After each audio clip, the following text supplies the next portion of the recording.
Ukrainian Diabetes Federation UDF. And before I sort of introduce our guests and hand over, I would like to call out our, as we always do, our committee members, Helen and Lauren as well. Hi to you. I'm not sure if we have Bolu, our treasurer. If not yet, that's no problem. I also so yes, the main speaking event is sort of our dialogue with the UDF, but we also have you, Hilary, later on to talk about the idea of having a subgroup within our Sutton and Carshalton group that will focus on type 1. So you'll talk about that afterwards. Thank you very much for joining us as well and doing that.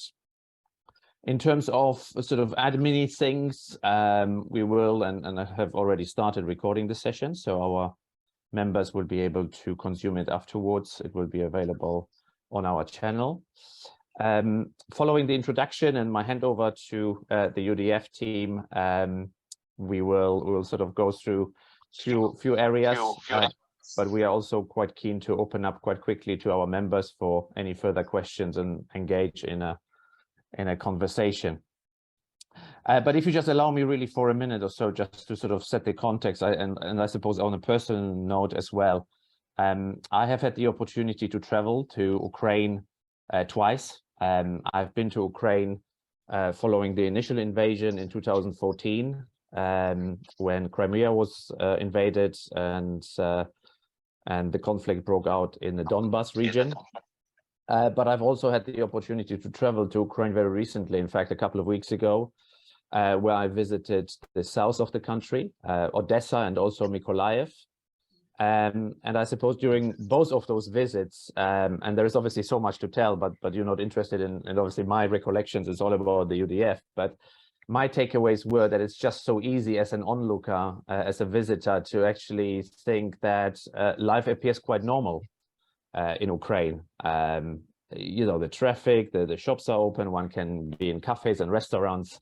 But I always feel that this is very deceiving and it's only something that happens on the surface. And I'm always mindful that, of course, such an event as an invasion and living in a situation of war must have surely a very profound impact on everyone's life.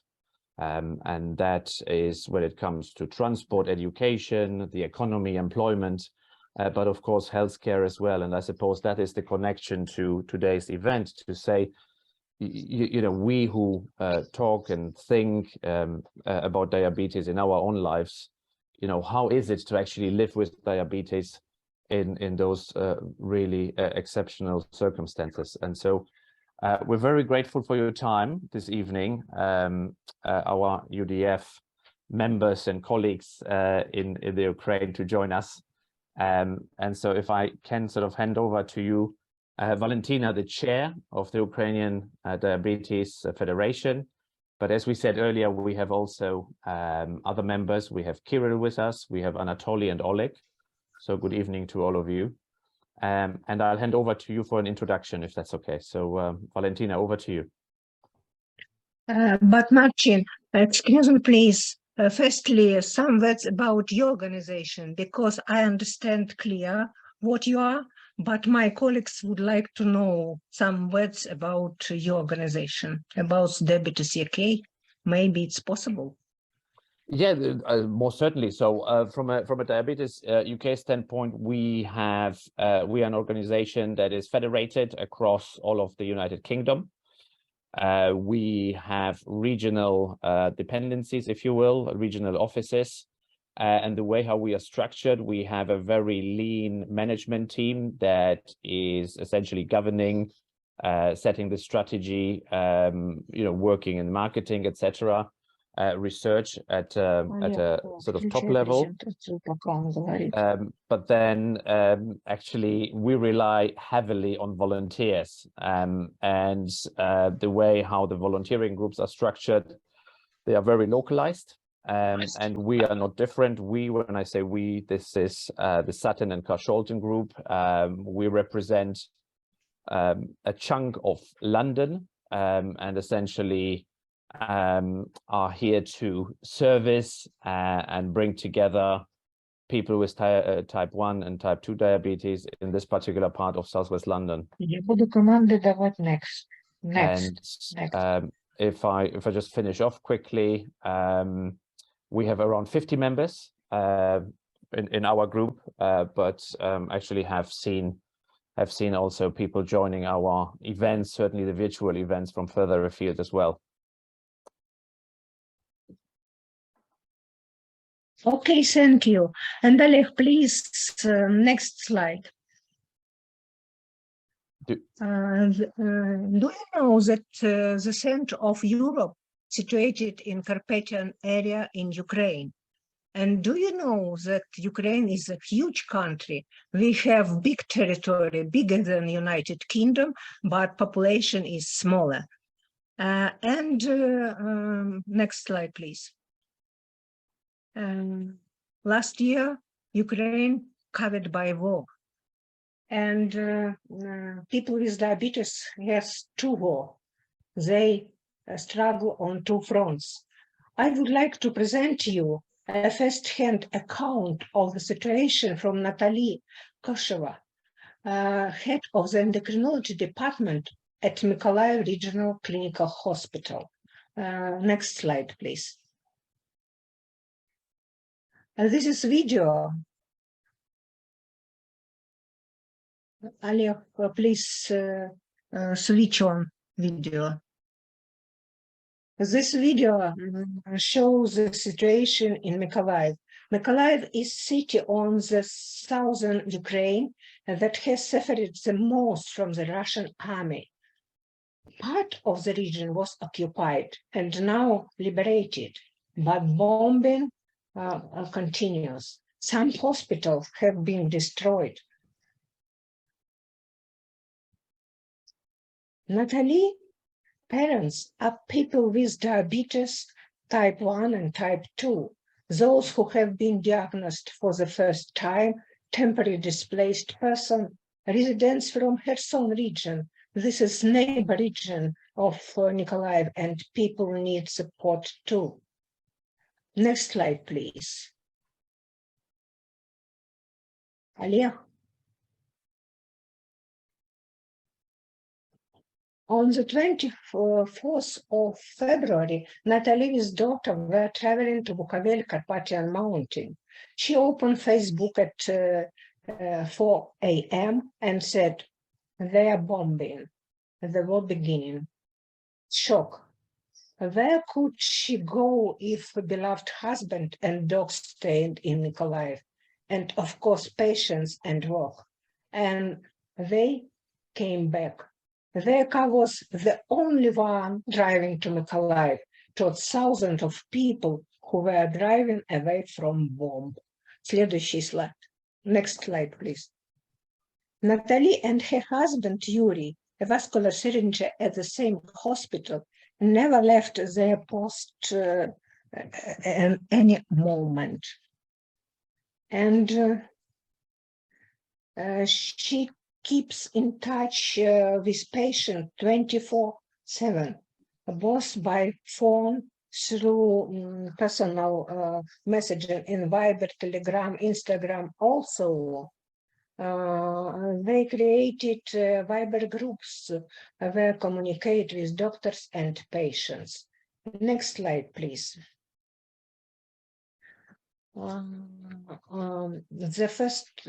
Firstly, it was very difficult time when the war beginning. Humanitarian aid saved us at the beginning of the war.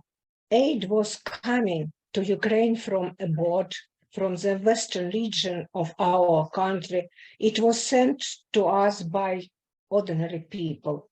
At the beginning of the war, it was very difficult to deliver humanitarian aid to Mykolaiv. The post does not work.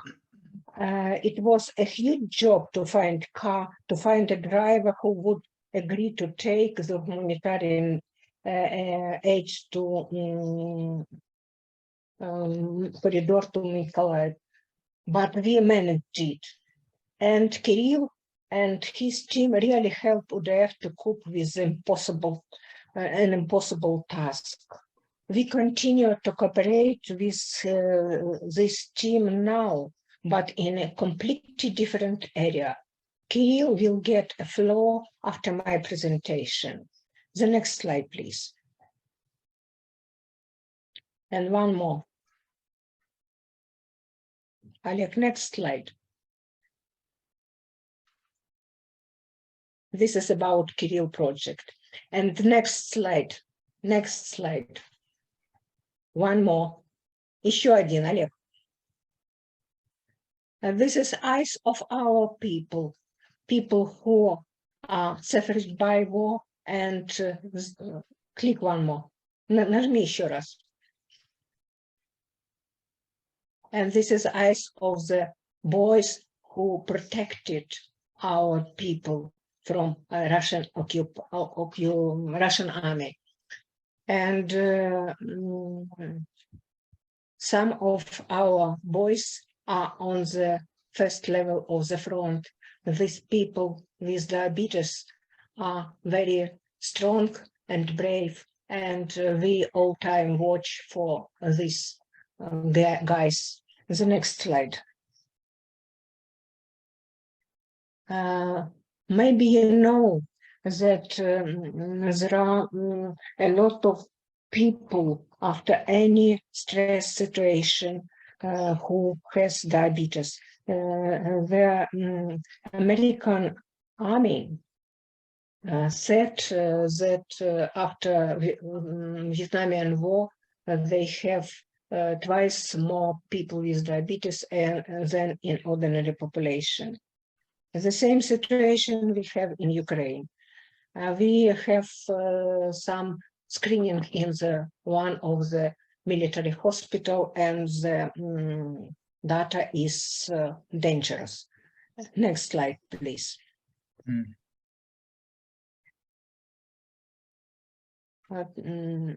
Today we have not any difficulties with getting insulin. Every person who needs insulin get it, but we have other very difficult problems, diabetes and war. We have many people without home, without family, and with diabetes. Next slide, please. These people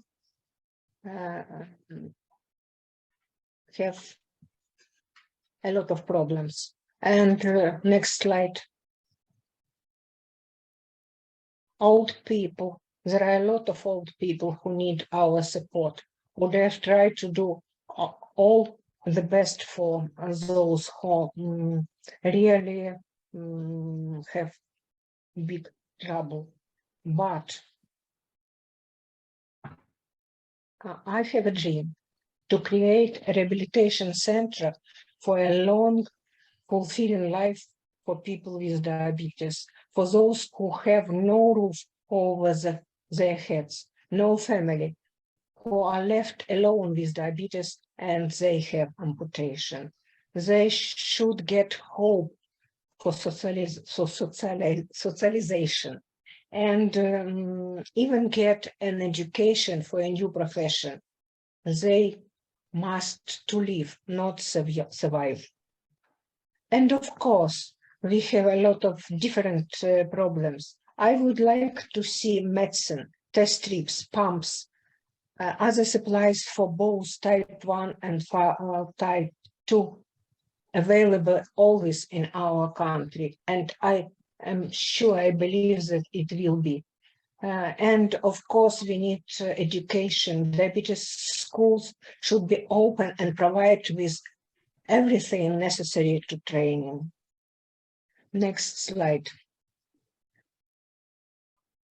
We can see what we have before, and now we have another situation. This little girl on the ground firstly knew that she has diabetes, and it does not happen in the future. The next slide. Next. On the night of March 22, Russia attacked several regions of Ukraine with Iranian Shahed kamikaze drones. And one situation we have in Kiev region, another in Zaporozhye, and people died once more, and once more. The next slide, please. This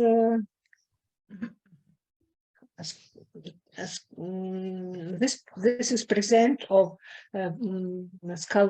some artists from Kharkov who came to Khmelnytsky because war, and they present this sculpture to citizens of Khmelnytsky. And I think this is symbol of the future. We hope that everything will be better in the nearest day. And now I would like to ask Anatoly, please tell us about your situation. I know that you have very beautiful plans for the future. You ended school at the 2022, and what happened? What is your feeling now? Tell us, please. Yes, it was hard year to finish the school because we didn't know what to wait to this year.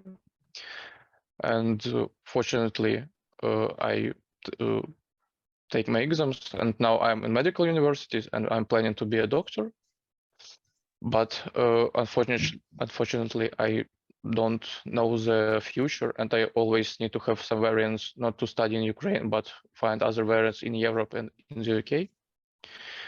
And the education also is hard because, for example, this week we had airstrike alerts every day, and they interrupt, of course, the studies because my colleagues must go to the safety, and I'm just waiting for them to stop. And I can have 2 or 3 airstrikes alerts a day, and just waiting to see if my relatives and friends are safe.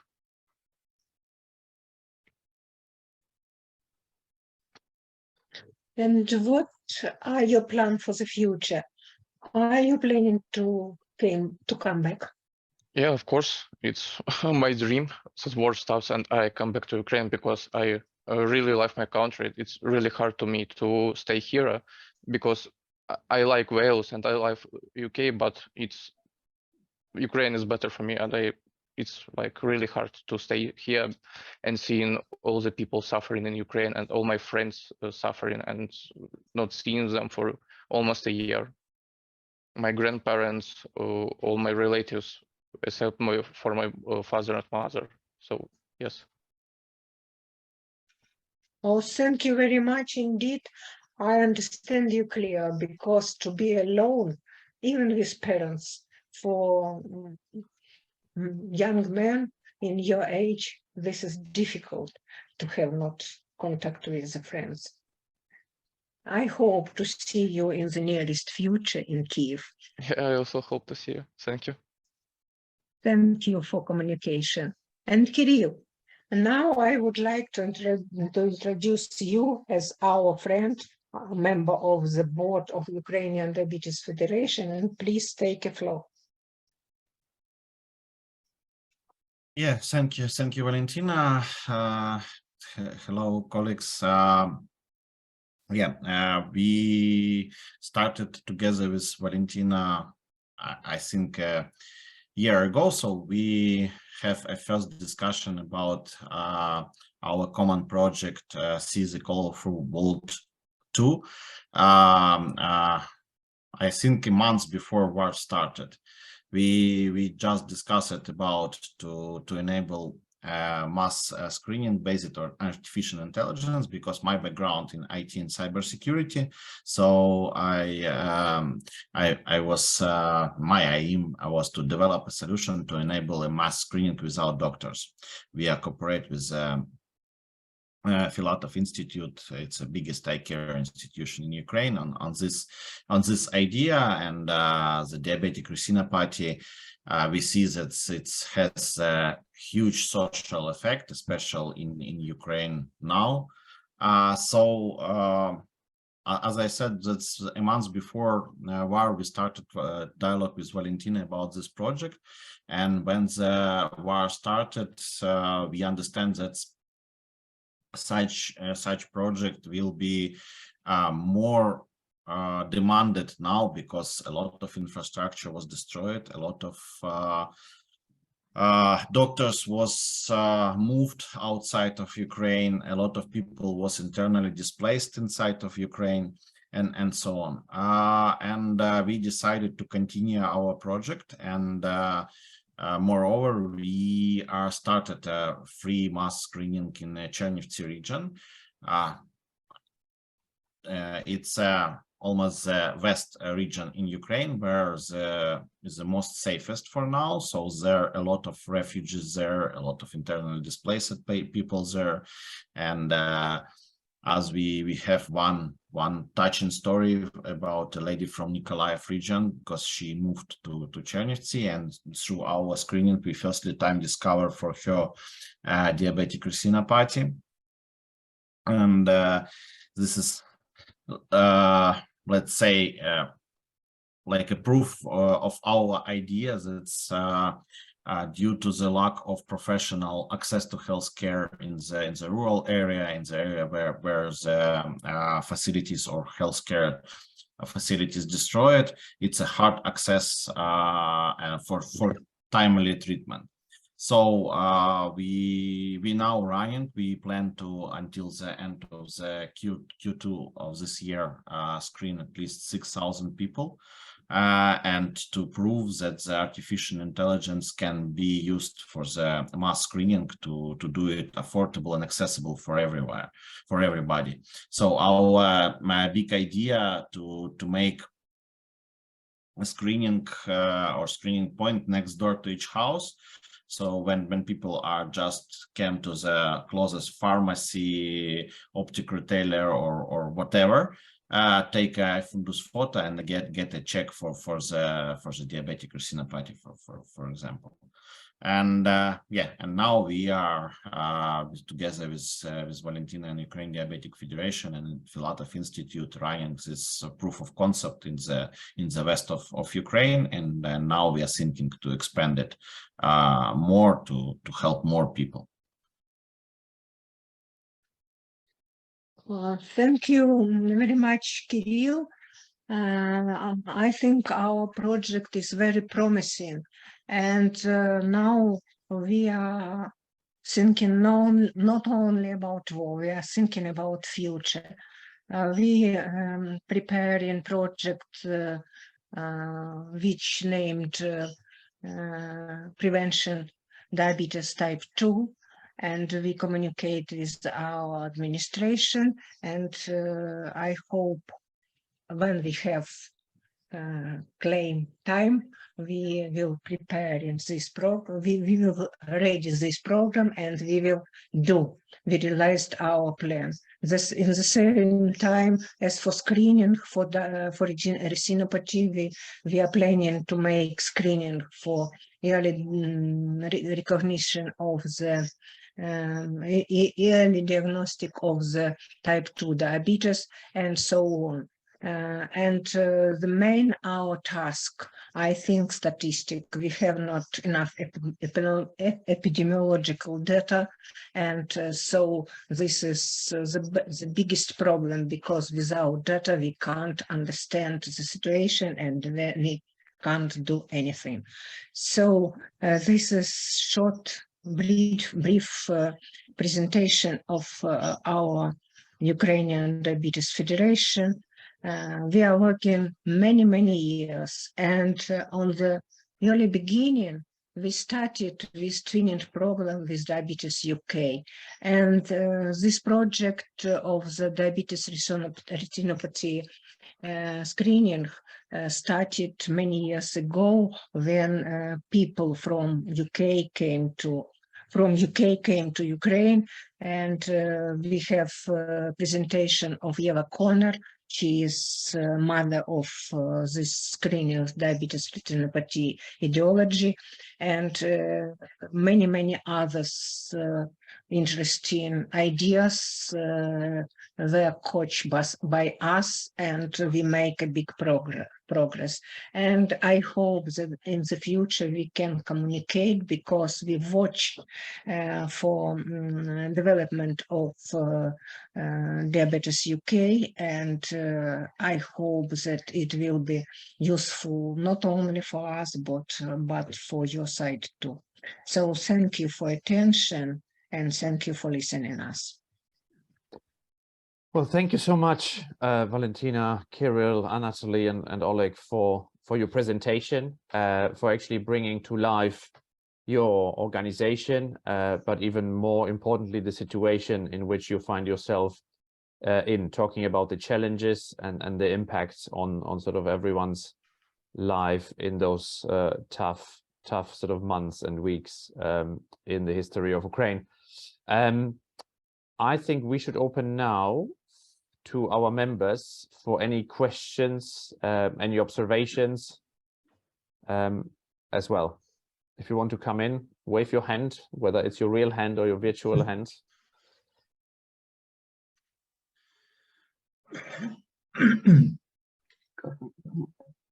Oh, Hillary. Hello. I'm really relieved to hear that your type 1 diabetics have got enough insulin. That must have been a huge concern for you. And I'm wondering if there is anything that we can do in these troubled times for you and your federation. Is there anything that Diabetes UK can do to help push things forward, move things forward for you?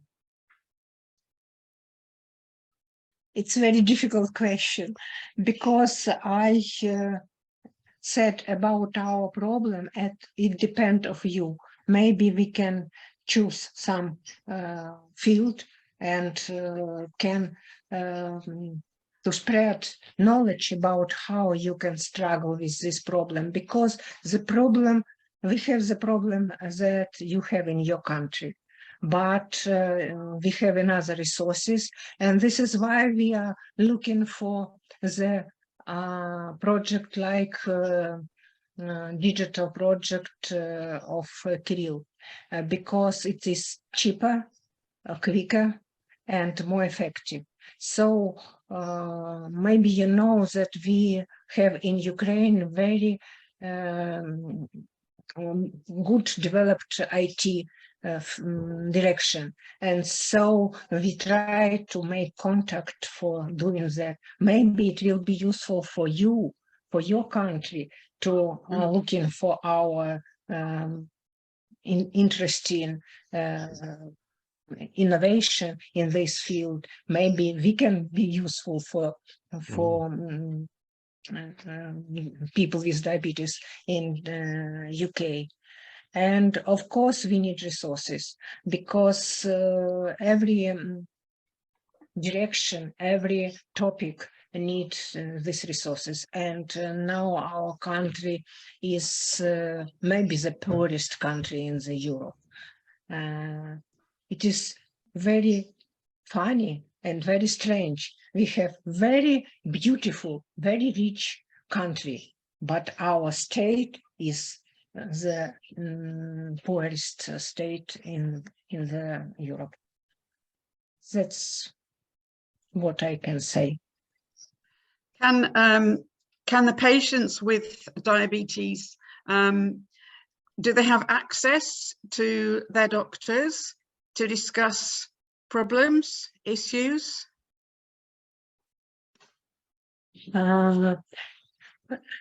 Of course, now we have enough insulin because before the war, we implemented a reimbursement system in our country. We implemented electronic receipt, and it's work. It's work now during the war. Maybe first 2 or 3 months it will be difficult because pharmacy were closed and people can't reach insulin. They will be on the place, but not available. Now it's question decided. Some rural area have problem with logistic, but it can be solved. But we have problem with monitoring, with glucose, with glucometers, with test strips. Our children and especially pregnant women cannot have glucose continuous glucose monitoring like Dexcom or Libra. In the same time, we struggle for doing that because we understand that this is future. The same about education. Now we have not enough material, printed materials, and we have not enough resources for making good online school. So we try to do all our the best, but not every time it is very quick and very successful. It sounds like you are doing. And one more big problem. We started with Diabetes UK, with British Diabetes Association, not British Diabetes Yes. UK. It was British Diabetes Association. It was Harry Keane, Michael Yes. Cooper, and Susan Nibbs. There was our parents in that time. They help us to build a system of food care. And so we have not amputation. Even our teenager have not any amputation in 2021. And we have lower and lower and lower level of amputation. And now, because war, this is not only amputation of the soldiers, not only these boys on the first line of war, but this is amputation among the ordinary people with diabetes because they cannot get care in the time. And one school friend of my daughter died because they have amputation too late, and she can't. So it's so difficult to talk about these children which go away. So maybe some another topic. It sounds like you are doing a really good job under very, obviously very, very difficult circumstances. So well done, can I say? Oh, thank you very much. We have good team. People like Natalie, this is brave physician, but we have volunteers in different part of the our country, on the east, on the west, on Odessa. It's a city on the Black Sea, which was visited by Martin. And they even make screenings. They try to help people understand that they have diabetes. And so I think I don't say about how many trouble was with the glucometer, which sent us directly foundation from United States. It was huge amount of test strips, and there are not too big team in Kiev, which are making this big job. And really, I am very thankful to Kirill, because with his help on the beginning, when our post was closed, we can't do anything in Lviv. He helped us very much. Thank you. I'll let other people answer some questions. Ask some questions. Sorry. Thank you. Thank Thanks for that, you. Hilary. Any other questions from our members?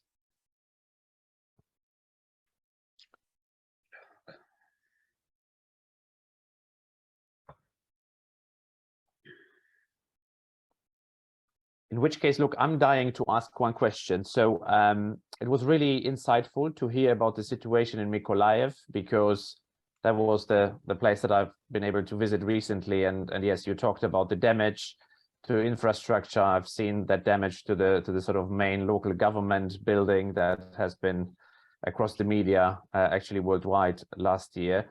But please tell me, to which extent are you able to still contact, and are you in touch with your members that are living now in the occupied parts of Ukraine? So for instance, Mariupol, have you got any contact to people in Mariupol with diabetes, or is that entirely cut off? No, we have not any contacts with people on occupied territory. It's difficult for us. This is not in our power. Only one time we sent our glucometers to Melitopol. This is occupied city, but one volunteers team has a corridor to this city. And we sent our glucometers to Kherson just after liberated. The same about Izium. This is a big city in Kharkov region. And so the same about Volchansk, the city on the near the border with Russia. They are liberated too. And so we work close with those cities which are free of Russian army now. Which means that that the people in areas such as, for instance, Mariupol, rely on any support that they can get from the local government there, or the Russian government, I suppose. I think as for Mariupol, there are not too many people now in Mariupol, because this city was destroyed like Apollo. You saw this picture about bombing this Syrian city. The same Mariupol, it was so beautiful city on the beach, and very powerful industrial city, and now they have nothing. The Russian politics can show pictures that everything okay, but maybe one street for like Potemkinskaya деревня. This is Potemkin village. This is very known situation when someone make a picture. Once upon a time, I was in St. Petersburg in the Putin time, and we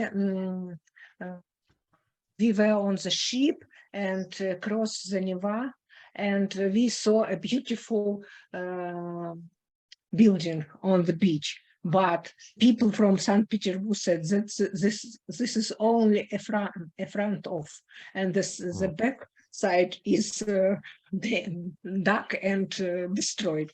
This is the same situation in Mariupol. We can see only one street, maybe with Putin, the fairy story about his visit to Mariupol, but I know is it true or not.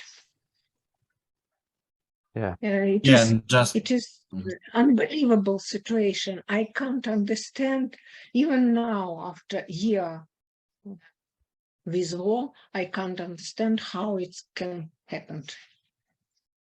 Heartbreaking. I think someone was trying to come in, Kirill. Yeah. And just to add what Valentina said, it's a huge problem with the connection with the people in occupied territory, because from Russia government it's totally cut at all connection with them. So it's not mobile services, it's not fixed services, it's not in data connection services, and so on. So for example, for let's say messengers on other services, they are still cut by Russian government for people, so they couldn't even use a Facebook Messenger or whatever to connect the people. So, and a lot of my friends who have relatives there, they struggle to talk with them, at least to know what is going on, because it's a huge problem. And as from my background as a CIO in telco, we see that a lot of data transfer and voice transfer services was just cut by Russian, and they just want to control all data flow which goes from the occupied territory. So this is a huge problem. It's more about social, not about only about the people with diabetes, but it's a huge social problem, because people there do not able to communicate, at least with their relatives, or they can communicate only through the open monitored channels.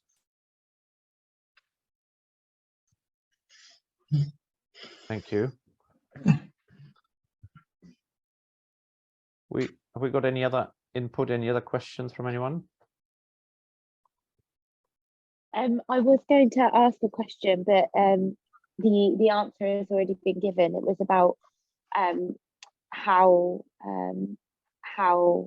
people with diabetes get, equipment and medicine who are in the occupied areas, but it's already been explained about the volunteers that go through and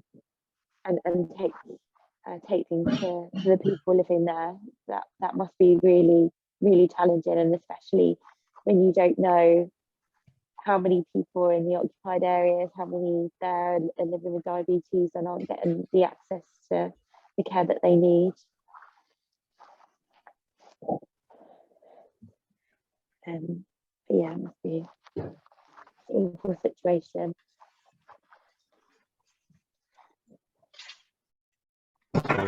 Okay. As I say, now we have no problem, because we have good organized reimbursement system. But at the beginning, at the beginning of the war, we are very thankful, because it was huge humanitarian aid. Even too much insulin were sending to our country.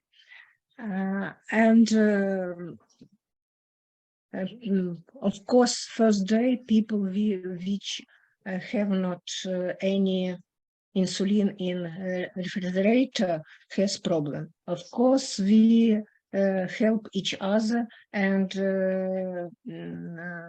communication, our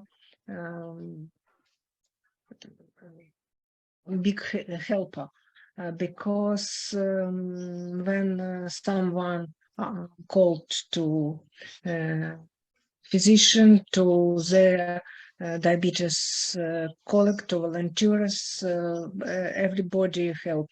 And Red Cross in some areas work very well, and they bring on the beginning of the war, part of Kiev region was occupied, and I know the team which went to the even small villages and bring insulin to people who need it. And I hope that it will be okay in the future too, because the lack of budget maybe will come after war. We will see. We will see, but I'm afraid that something difficult and will happen, and we will have even more difficult time than we have now.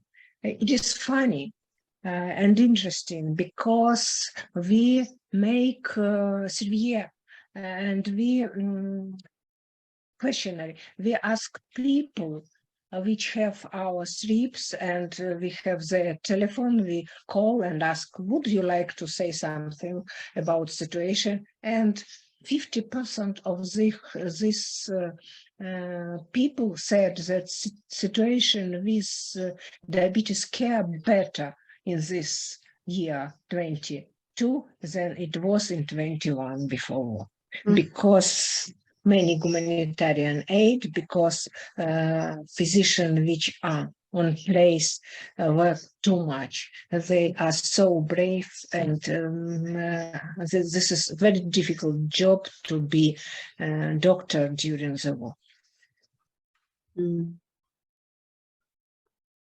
Incredible.